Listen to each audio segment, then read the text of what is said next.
The Washington Post reports that the U.S. has decided to not withhold military aid to Israel, despite earlier warnings regarding the humanitarian crisis in Gaza.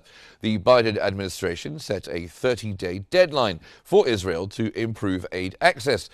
But the U.S. has since acknowledged the warning's limited progress, despite some improvements attributed to American pressure. Additional measures are still deemed necessary to address the ongoing crisis. Meanwhile, Israel's military strikes continue, including an attack on Beirut's southern suburbs, where it targeted Hezbollah missile sites. This escalation highlights the growing instability in the region, exacerbating tensions between Israel and Lebanon.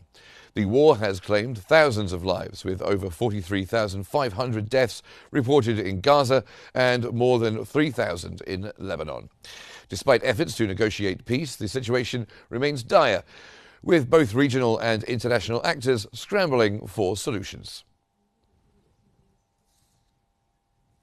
Now, providing some analysis for us regarding the current situation in the Middle East, joining us from Cairo is Dr. Osama Al-Saeed, the editor-in-chief of Al-Akhbar newspaper. Thank you very much and welcome to the program. Now, Egypt's foreign minister is in Beirut. How important is Egypt's role in the region?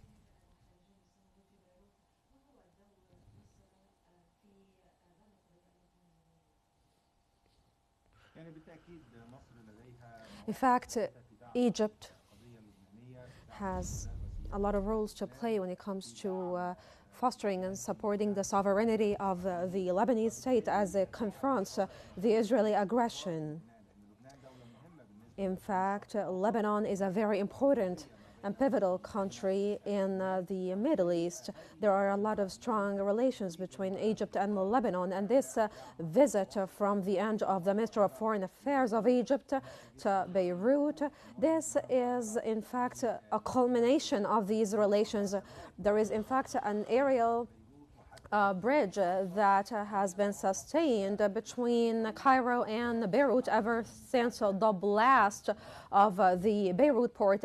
Egypt has been providing as well a lot of aid to the Lebanese state, and the Egyptian stances always underline the importance of the Lebanese stability and the importance of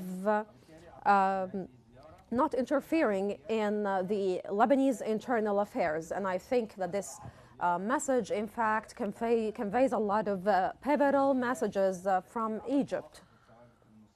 And of course, Egypt has a fixed relation with Lebanon, and this is embodied by this very important and significant visit. And do you think there are any signs that international diplomacy is moving in the right direction?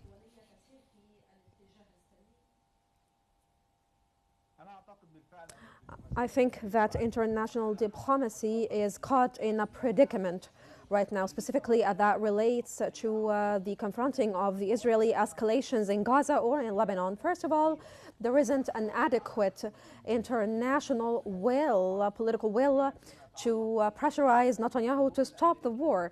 And with regards to the American presence, this has been receding significantly, and we know that the Biden administration has been preoccupied with the presidential elections, and this has, I would say, set the region on fire.